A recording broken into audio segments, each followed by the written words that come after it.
bắt cha già ni khuk khem peuh khuk đi ni lấy khem peuh hi phát tiếng u hi Zeisu Topa hi Zeisu in Topa hi bắt cha già ni Zeisu in Topa hi khuk khem peuh khuk đi ni khem peuh sông lấy khem peuh hi phát tiếng u hi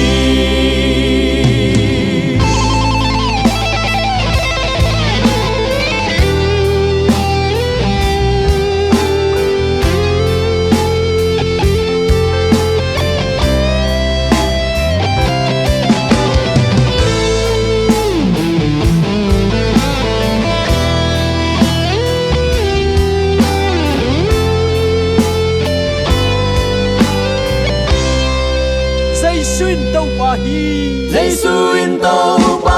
hi Zeisu in Topa hi Hallelujah khuk khem peuh khuk đi ni lấy khem peuh hi phát tiếng u hi amah hi Topa Zeisu in Topa hi Zeisu Topa hi Zeisu in Topa hi Hallelujah khuk khem peuh khuk đi ni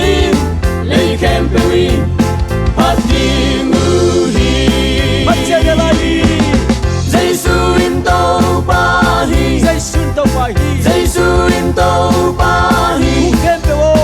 khuk khem peuh khuk đi ni khem peuh lấy khem peuh hi phát tiếng u hi Hallelujah Zeisu Topa hi Zeisu in Topa hi hát về lại Zeisu in Topa hi khuk khem peuh khuk đi ni lấy khem peuh sông lấy khem peuh hi phát tiếng u hi hát về lại